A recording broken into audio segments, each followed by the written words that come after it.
લાલબત્તી લાલબત્તી મહિલા? લાલબત્તી શું થયું? લાલબત્તી હા લાલબત્તી લાલબત્તી લાલબત્તી દાળ રોટલી? દાળ રોટલી નહીં બેના લાલબત્તી વાળી ગાડી ક્વાઈ ક્વાઈ સારું સારું, ક્વાઈ. ક્યાં ગઈ એ? ત્યો ત્યો હું ચોકણ છું બેના. એ ભગવાન બેના મારે પાણી જોઈએ છે. બેના અમે ખરાબ સપનું જોઈ કાઢ્યું. બેના અમે ખરાબ સપનું જોઈ કાઢ્યું. સવાર સવારમાં પેટ ભરીને જમ્યા પછી તું સૂઈ જાય છે ને તો ખાલી સપનું જ નહીં બધું જ દેખાવા લાગશે તને.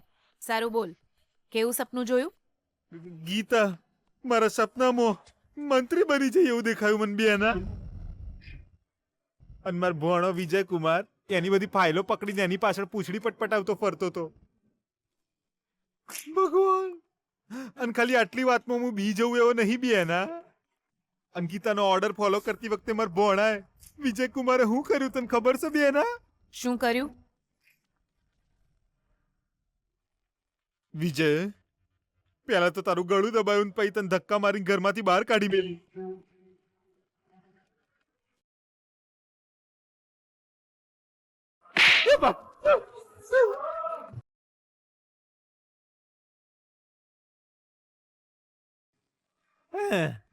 હવે ઊંઘડી જાય.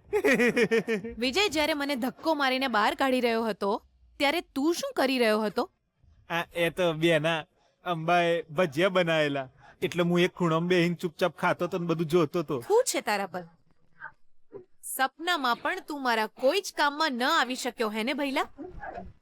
તું મારો ક્યારેય સાથ નહીં આપે એ વાત તે સાબિત કરી દીધી આજે. આટલા દિવસ મેં તને મારી સાથે રાખ્યો, એના બદલામાં તું મને આજે આ ઇનામ આપી રહ્યો છે? હા આબા બેના બેના બેના મન તારામ પ્લીઝ ના મારે બેના બેના આ તો ખાલી સપનું હતું. જોજો ત્યાંથી હજુ બે બીજી લાલ બત્તી વાળી ગાડી જઈ રહી છે.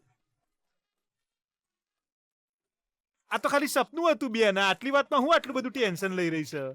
ભલે ગમે તે હોય, જ્યાં ભાનુમતી હોય ત્યાં સપનું હોય તો પણ મારી ઈચ્છા પ્રમાણે જ હોય. બધે ભાનુમતીનું રાજ ચાલવું જોઈએ. સમજી ગયો? સમજી જ ગયો બેના, પણ મારે તને એક વાત સમજાવવી પડશે. હો, મને અત્યારે તો ખાલી સપનું આવ્યું છે, પણ તારા દીકરાએ જે યુટર્ન લીધો છે ને એ યુટર્ન ના કારણે કોલેજમાં હું ચાલી રહ્યું છે એ તો ભગવાન જ જાણે. ભગવાન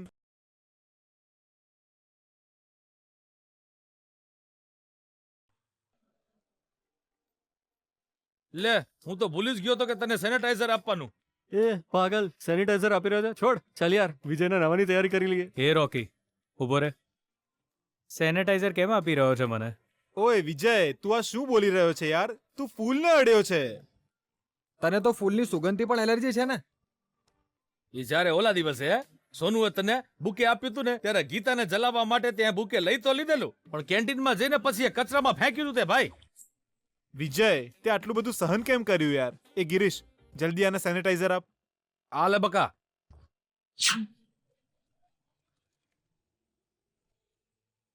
તું આવું કેમ કરી રહ્યો છે યાર? ફૂલોને મસળવામાં મને બહુ આનંદ આવતો હતો, પણ પહેલી વાર ખબર પડી મને એ ફૂલોની કોમળ પાંખડીઓને અડવાથી કેટલી શાંતિ મળે છે. ફૂલોની સ્મેલથી ઉલટી થશે એવું વિચારીને હું નાક બંધ કરી લેતો હતો ને. ફર્સ્ટ ટાઈમ મને ખબર પડી કે ફૂલમાં દુર્ગંધ નહીં, સુગંધ હોય છે. ફૂલોની સુગંધ બહુ આકર્ષક હોય છે, સમજો ને તું.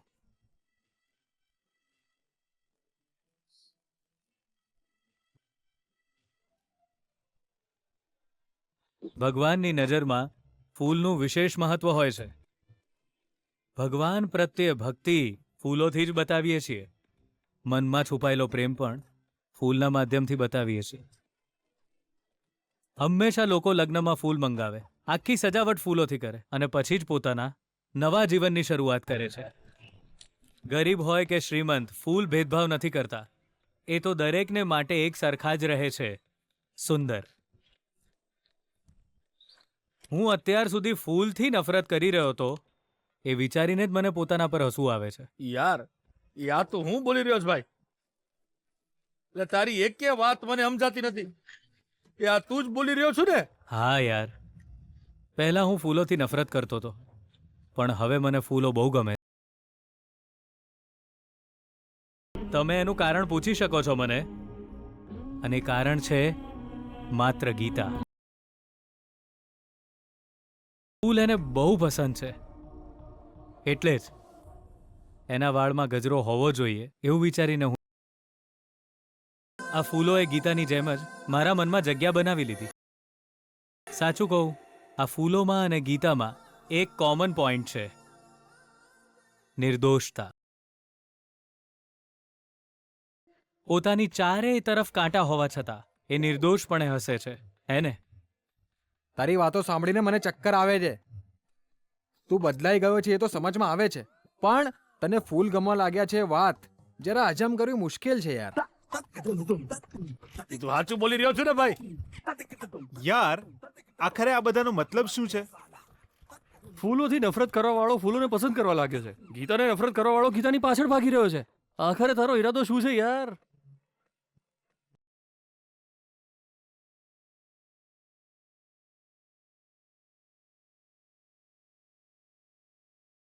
મને મારી પત્ની ગીતા સાથે